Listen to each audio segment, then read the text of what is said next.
rather than going with the topics, I've picked the areas of challenge aside from subject knowledge and understanding. So the areas that sort of go across specialisms, because actually if they struggle with one bit of topic, it only applies to that one bit of topic and they might never come across that again anyway. So I've tried to pick out the areas of challenge that we know will affect students across most topics and across all specialisms and across foundation and higher tier. So aside from subject knowledge and understanding, which we know was challenging this year, we know that there are real gaps in subject knowledge and understanding. But aside from that, we can really put them into 5 different areas. And we've got some really clear messages within each of these areas that I'll go into a bit more detail. And then right at the end, you can just, reflect for yourself on whether this sounds like it might be the same for your students and what you can possibly do about it. So command words, specific command words causing issues, practical work, again, specific issues and quite a difference across the specialisms. Math skills, definitely not as much of an issue as we've seen in previous years, but there are some standout sort of challenges. Extended open response is always on the list, isn't it? If there's any question style that challenges students, it's extended open response. And then at the end, I've just sort of captured the other things that come up every year in examiners report, the exam technique things that don't quite fit into any of the other categories. So in terms of command word, very clear. Describe and explain have been the clearest issue again in 2024. Partly because students get muddled up with them, and I'll go through the way that they get muddled and the mistakes that they make, but partly because it just comes up so often throughout the papers. So if you're looking across the GCSE series, if you look at the number of times that explain, or meaning describe and explain, comes up across the whole series, if a student dropped a mark or 2 on every one of those questions, you're probably looking at a grade boundary. So it's well worth revisiting describe and explain and sort of hammer that home with students. Aside from that, we also had things like the simpler challenge, simpler command words of state, give, or name. Oh, that's jumped. I definitely didn't press anything there. There we go. State, give, and name, which actually is simpler and sometimes only needs a word or 2. Students don't seem to be clear on the difference between that and describe and explain. So you had things like students asked to name something and they're given sort of a sentence or 2, going off the lines, adding extra on when all it needed was a simple word or a few words. That third point there, students having difficulty with there's three or more marks available, that doesn't really surprise me. That needs some kind of sort of sustained line of reasoning in it. So that was a challenge. But in terms of describe and explain, we've got the usual thing of students just describing and not moving on to give any explanation, or explaining, describing again. It's just slightly different wording, but not adding anything different for explain. Some students not attempting and explain even when the question was worth 2 or 3 marks. So only writing one thing, just a simple description. So not really responding to the number of marks available. We also had some students sort of wasting their time and their energy by where they just asked to simple describe 1 mark, extending it on to give an explanation, or really challenging one, especially for the higher tier students. You've probably spotted that quite often now, where a question asks to explain, when you look at the mark scheme, the first question is actually for that simple describe. So they need to say something, say what they see about what it is they're explaining. Sometimes higher tier students will jump straight into actually the more difficult explain and miss that simple mark for the description. So trying to train them, if it says explain and if it's 2 or 3 marks, you probably need to do that simple description to start with. And some of them were missing that. In terms of practical work, biology candidates seem more familiar with the required or the core practicals than they did for chemistry or physics. So it's worth reflecting on whether it's like that in your setting, because nationally that was the picture. What were the challenges then? In chemistry, physics to a slightly lesser degree, students didn't seem as familiar with the required or the core practicals, not even the methods of them. In chemistry, it seemed like really basic, some of those building blocks weren't there, where students couldn't confidently name apparatus and why or how they're used. In physics, they were slightly better at sort of recalling a method. They could name some of the equipment, but it seemed to fall down when they were challenged on why they would carry out different purposes of a practical, so the purpose of the method. So you've got a three-stage thing there. Biology was slightly better. Physics, they could know the methods, but not really the background behind it, the explaining of it. And chemistry, there was definitely some lack there. So what is it that's done that? Is it because these students had missed a lot of key stage 3 and they just hadn't had that background? Is it because they've got non-specialists teaching them who might be, not as confident with the chemistry? Is it that chemistry is just more abstract and the practicals all come together and seem more alike? I don't know the answer. It's just worth reflecting on whether that sits for your students. Comes up every year, students not understanding the difference between control variables, dependent and independent variables. If anybody's got an answer to this, please tell me, because we really try, don't we, from year 7? So they're still struggling with that. Not knowing what a control test is. So when asked to describe a control test, and this came up last year as well, students jump into or fall into describing control variables rather than a control test. So that might be one that we can pick up maybe in key stage 3 to make sure that we're making that distinction for them. And they're not responding to the context or the question given, basically AO2. And if they're struggling with the more basic stuff, then they're really going to struggle with it, if it's AO2 in a different context. So that one's probably not very surprising. Math skills, as I said, some real improvements. Real improvements in using graphs. So there's an issue with lines of best fit, which I'll come on to, but actually in extracting, plotting the points on a graph, extracting and interpreting. So whatever you've done around getting students to think about the story of the graph and have the confidence to read from the graph, then that was better. Chemistry, didn't do so great in practical work, like I've just said, but actually the maths was better in chemistry than we've seen before.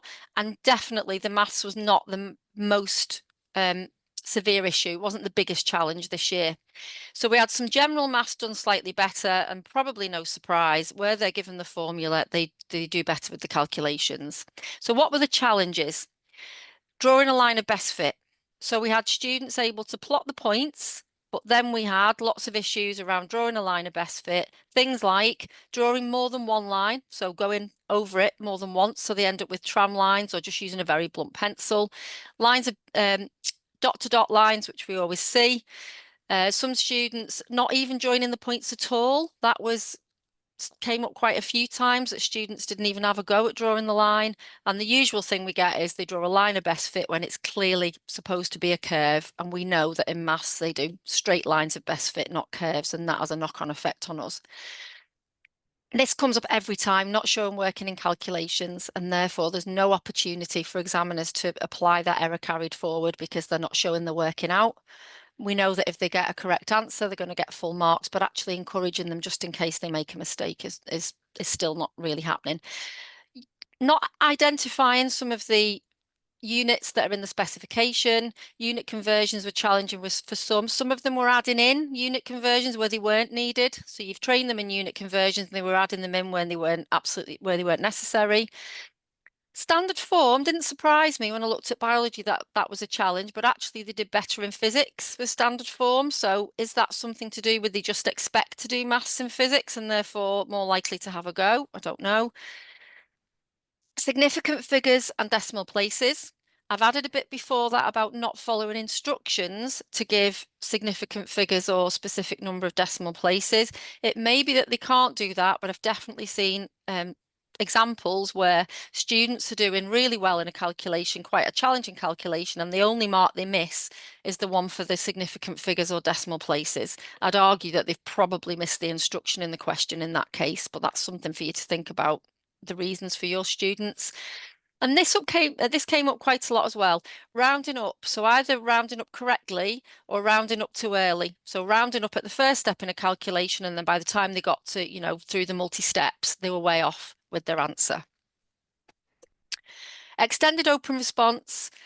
Biology, actually, we saw more of students having a go. So there were fewer blanks than we'd had previously for biology. They didn't necessarily do really well, but less blank spaces. So students were getting into level 1, scoring 1 or 2 marks. Generally, when they did that, when they were getting into 1 or 2 marks, it was just based on their own knowledge and understanding. So they basically saw what the topic was and wrote something about it. It was valid and it was linked to the question, and therefore they were awarded for that. So encouraging them to have a go. The only surefire way to get 0 on an extended open response is obviously to not write anything at all. So biology, they did tend to have a go more than chemistry and physics, more than we've seen previously. The challenge is not using specific terminology and specific vocab, which we get every year. Lots of blanks, especially with foundation tier. So whatever you can do to get them to just have a go would be really useful. Commented that fewer candidates were annotating questions or the stimulus material. So, revisiting with them that the examiners will look at their plan. They will look at what they've written around the stimulus material, and they can be credited for those notes and those annotations that they put there. Lack of any planning, which meant that some of the responses were jumbled. So again, not annotating and planning, and not using the information in the question. So not referring to the exact context in the question, not using the information from a table or a diagram, even when the instructions specifically said that they had to. So again, that links back to where I started, that in biology, even though lots of them accessed level 1, it was just based on their own knowledge and understanding rather than the specific question that they were being asked. And then exam technique, I won't go through all of these. I'll maybe just pick out, this has come up more often this time, thinking about students that are using word processing. So we've had a lot more students that are doing their exams on laptops, repeating the question stem and the answer, so spending a lot of time typing up the question stem, as we know they do in the written form as well. And also this issue of not numbering answers when word processing. So I'm assuming they've used sort of automatic numbering and it's just completely out. And if it's not clear which question it is that they're trying to answer, they're not going to be credited for that. So that's something to think about with whoever's working with those students. So moving on to then just thinking for the last bit about addressing them, what can you do about these challenges? First of all, you need to know, okay, that's the national picture. How does it look for my students? Are my pupils actually struggling with those? Or is it that whatever we've been doing in our department, we've got some real strengths in extended open response or maths, for example? So thinking about what the challenges are for your pupils, I'd really encourage you to look at what good practice you've got across the department. You might be doing something really good in terms of scaffolding extended open response that hasn't been shared more widely across the department. So you could use these national challenges as a focus for that sharing. And then also thinking about, as well as that sharing, which of those approaches or those strategies could you implement at a whole department level? So what can you get into your curriculum planning that means that best practice, every teacher is aware of it and confident in it, and that your students are getting an equal diet across different teachers and different classrooms. So these next couple of slides, it's just 2 more. I'm just going to share with you some suggestions, and you'll get the recording of the presentation sent out afterwards. I'm not teaching you to suck eggs, and it's not exhaustive, but it's just to sort of, stimulate the thoughts of what you already have going on that works well for you, and anything else that you might want to revisit and work on as a whole department. So in terms of command words, I'll just pick out a couple of pointers from each one. So things like describe and explain, like I say, definitely whatever you can do to focus on that one. So there's a couple of suggestions there about always making sure they use because or therefore, talking about say what you see for the simple describe, sentence starters, making sure you've shown them what a good one looks like. Go down to 6 and 7. Revisiting the command word with both your teachers and your pupils. So it might be that you've never taken a look at those for years since we started this GCSE spec. It might be that you've changed exam spec. It might be that you've had teachers come in that have been doing a different awarding organisation before. Worth just looking at your command words again as well and making sure that you revisit them with teachers and pupils. Educake have just brought out a poster focused mainly on those command words that come up a lot and that have been challenging. So things like describe and explain, state, give name, compare, calculate, those ones that come up time and time again that feature a lot and also are a challenge for students. So the new poster. So I think you'll have the opportunity to contact Educake and get a copy of that poster if you want it. And ensure your command words are used across Key Stage 3 and 4.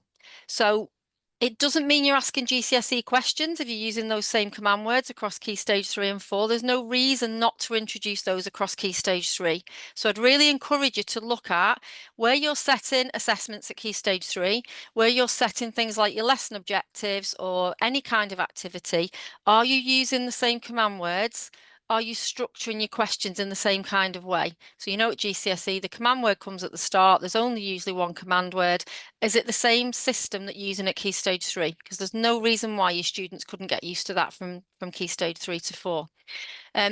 Educake have just released as well this week. You might have seen it on LinkedIn. There's some specific questions now linked just to the command words. So, you know, they go across specialism, but they're really getting to the nitty-gritty of what the command word means and what that command word is looking for. So have a look for those. They're brand new.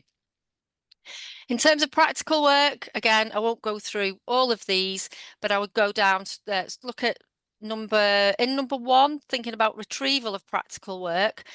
Really focusing on what can you do around homework or any independent learning, particularly to get students familiar with the method. So they're less likely to be able to get to grips with, you know, application in a different context, but they can sort of do that rote learning and that practice, that retrieval of a method. So get them trying to do that, because until they really get the method, they're not really going to get to grips with explaining the purpose of the steps, and they're not going to be able to apply in a different context. Again, I've put in there focus on Key Stage 3, and I'll probably say this for each of the challenges. Think about what you cover at Key Stage 3. Think about what students have found difficult, even in terms of naming apparatus for chemistry at Key Stage 4. Are you doing all those basics, those building blocks at Key Stage 3? Is there anything else that you can focus on? And I would say slow practicals and demo. I know lots of schools use slow practicals now. Don't overlook demonstration either, if it really means that you can get to grips with testing the students' understanding of the method and why you're doing it. So you can really do that assessment for learning if you're doing a demonstration or you're doing a slow practical. And then very quickly, I'll just whiz through these. Math skills, have you got consistent approaches? Have you got it with maths? If you can't get it with maths, at least get it with your whole science department as one. And then again, going back to Key Stage 3, I would really look at what are the math skills you've got going on at Key Stage 3, and are you explicitly teaching them if that's what you need to do? So if it's different to what's happening in maths, or if you're coming to that skill first, are you explicitly teaching it? And number 3, I've put there, this real issue of them not showing the work in. Can you, in your assessments and in your activities at Key Stage 3, really promote them showing the work in from Key Stage 3? So can you give some kind of reward for it? Is there a mark available for it in assessment? Is there a Bromcom point? Is there any kind of other way that you can reward them for, you know, getting used to showing their work in with maths? And the very last one, extended open response. You'll do lots of these. I know you will. There's lots of modeling going on using the visualizers and so on. I'll just pick out number 5, first of all. Are you using extended answers in Key Stage 3 assessments? And I don't mean by that 6-mark questions. I don't think you should be throwing those at your Year 7 students. But is there something, some sort of graduation in an assessment where they do have to do some kind of longer writing than just very short answer or multiple choice?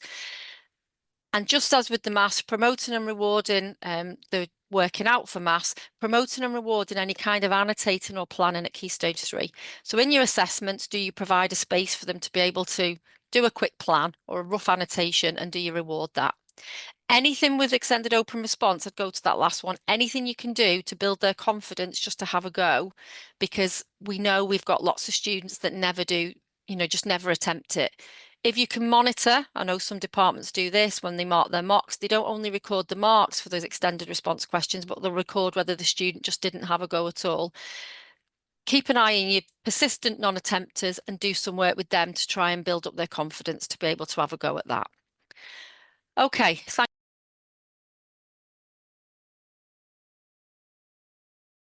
So we have created an analysis tool. It's called Analyze Results right here. So I'm just going to pop into.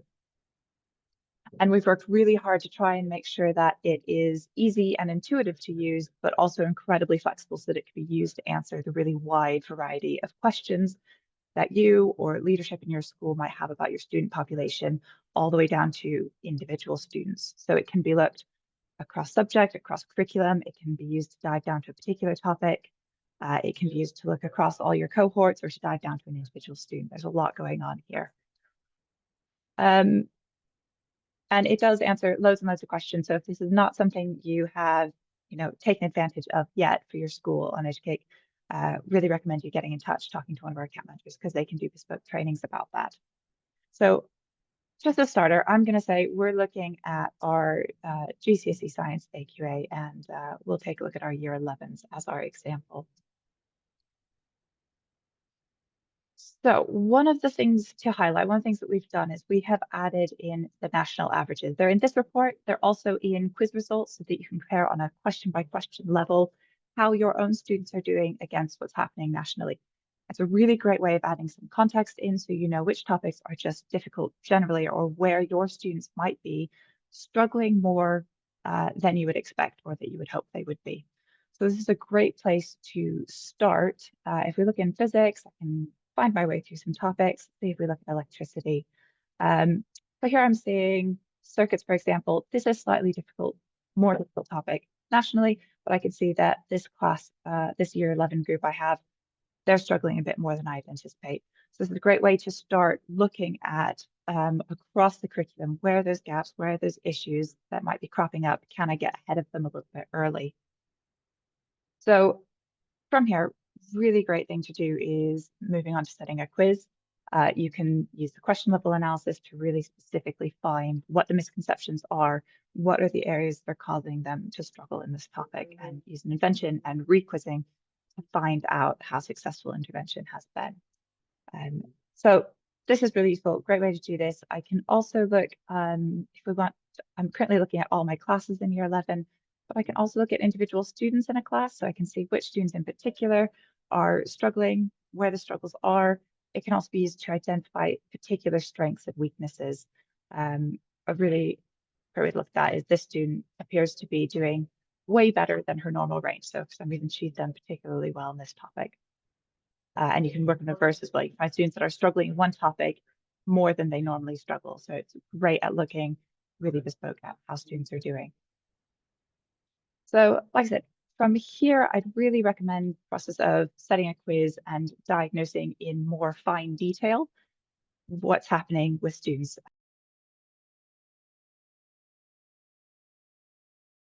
There we go. Right. Okay, so the topics that I'm just going to go through in terms of where we're at, what we're tackling first, I've got displayed on the board there. So just going to go through them individually. Going to look at command words and literacy, practicals and skills, maths, extended response and exam techniques. So I think this sort of marries up quite well to the areas that Tracey went through as well. Now, in terms of where we're doing a lot of these things, I've tried to take a different approach rather than working harder. We're trying to work smarter really this year. So as curriculum leader, in our department, we've got different appraisers. And typically the sort of 3-4 appraisers, as well as myself, have put together appraisal targets in isolation. And they've not always led to the same sort of common goal that we've had. So this year, I've written all of the targets that I've got for the department, and we've sort of divvied them out between everybody to make sure that all things that we know need to happen are taking place, and we're all working towards that common goal. So I think already I'm noticing a huge difference with that. We are really lucky at my school that we have an hour a fortnight of curriculum time in additional to our faculty time meetings after school. So we're going to be doing some of these things I'm going to talk about then. And we also run a period 5 session once a week, which is the time we get teaching an additional lesson with year 11. Okay. So, I need to go back a slide. The command words and the literacy. So what I've done in terms of looking at our appraisal system is I've identified someone in our department that I want to take the lead on literacy and command words. So we're going to be looking initially at crossover words. So words such as nucleus, they're often causing confusion. They've got different definitions. They're still in the same subject. How are we making sure that they are being defined but separated? I've been teaching atomic structure this week, and students are still telling me that there is a cytoplasm and they're getting confused. So that's one of the main targets that we've got this term in terms of picking out crossover words. And as Tracey said, we're starting to add command words into Key Stage 3. Because we're trying to see what wins we can achieve lower down the school. And if this is part of the common language in assessments, in presentations, and just in lessons, they're easy wins that we can try and nail when the students are younger. So we don't need to spend as much time on them as we move forward. We are going to look to map the command words to topics to make sure that we're trying to use them fairly equally, because we know that there are some that are being used more than others in lessons. Describe and explain, we know, are big ones that students really struggle to differentiate between. So we're making a point of putting them in assessments and modelling the difference between them. So we do a lot of work with visualisers. Comprehension is something else that I'm looking at putting in and potentially linking some of what we're doing with the English department. So, for example, at the moment, Year 7 did Oliver Twist as the book that they've studied last year. So with our Year 8s, we're looking to see what links we can make. So we're looking at the digestion unit and maybe using extracts from the book that they've learned last year. We've got that bank of books in. How can we get the students reading more and trying to contextualize something they've done in English and making that cross-curricular link? We're also trialing some work around booklets at Key Stage 3, where we're trying to balance that cognitive load of getting students to not write too much and getting them to read more. So popcorn reading, getting them to highlight text, and just, you know, breaking down that barrier of reading, because students too often, I see that they understand the content in class, but they will not read an extended exam question. They just want to go straight to the answer. So the more that we can break that down, I think that will really help us long term. Okay, so moving on to practicals and working scientifically. Again, I've allocated that to somebody else in our department to use as a bit of a focus and project this term. I know that an issue that we have across the country is how we are linking substantive and disciplinary, and we're not keeping them in isolation, and it's spiraling through the curriculum. So what we've done is I've created an audit where I can see exactly where all these working scientifically skills currently are. And we're hoping to use a little bit of AI as well to try and make sure that they are being taught at an appropriate point. There are certain working scientifically skills that we know that we're visiting more than others. So, for example, sampling very rarely comes up. And we need to make sure that's going in there. Are we giving the students the opportunity to write methods? It's so easy as classroom teachers to do a class practical and expect them to evaluate, conclude, write a prediction, write a method. So the plan is to have, this is a lesson where we're practicing a method, and I'm going to give you all those other things, just to make sure that the teacher and the students know what the focus is, and we're not overloading them with too many things at once. So we're really going to try and unpick how we're delivering those skills. So again, if we can nail that lower down the school, when we get to Key Stage 4, hopefully they become more fluent in it. In terms of our assessments, so we're redoing those at the moment. So typically our tests, we did use test-based, looking at the old SATs questions, you know, struggling with that. I don't think they're great, and they're still really fit for purpose. So we are starting to use AI to write questions for us. We've been using Claude, which has proven really successful, but we're trying to really break down our assessments into sections, a little bit like the AOs at GCSE. So we're having a recall section and a working scientifically, a maths and an extended response. So we can really measure those in isolation. And when we're tracking these on our spreadsheets, we can look individually at classes and reflect and perhaps rewrite our learning programs. When we're doing intervention, we can look at the individual issues within our own environment and make sure we're tackling those. Also looking at doing practical work in unfamiliar contexts. So my favourite example is making soluble salts, copper sulfate at GCSE. The students can't cope when they're asked to make a different soluble salt. So really trying to make sure that we're giving them a variety of questions there as well. And then we're using our additional Year 11 time during our period 5, which is once a week for science, to do the required practicals again, making sure sometimes we're doing sort of really high quality demonstrations, or where possible, the students are doing it again, because we know that they're so important. Moving on to math skills. Just on my next slide, thank you. Again, identified another member of staff who's going to be our sort of maths science link. So they're working quite hard with someone in maths to look at when everything's being taught across the 2 subjects and how it's being taught. So we've got a member of the maths department who is coming into one of our science meetings next week. She's going to deliver a lesson for us on standard form, standard form, sorry, using calculators. So we've made sure we've bought a bank of the recommended school calculators, the scientific ones. So we're all singing from the same hymn sheet a little bit there. And we've given the maths department our formula sheet for physics, and we're going to, rather than just using random made up formulas when they're rearranging, we want them to start using ours, because I think that we find at our school that students can do standard form in maths, but they get to science and they say, well, I can't do it. And then there's a disconnect there, and really the content is the same. So the more that we can talk to each other, I think, you know, it'll be beneficial to both of us. Okay, and then moving on to my final slide around exam technique. So there's a couple of us, myself included, that are examiners, and we're really trying to encourage staff to go down that route. And we've got a couple of extra examiners this year, which is, I think, really going to be invaluable in terms of the likes of standardization and moderation, and just having that background insight into how they deliver their lessons, knowing what the non-negotiables and the keywords are that the examiners want to see.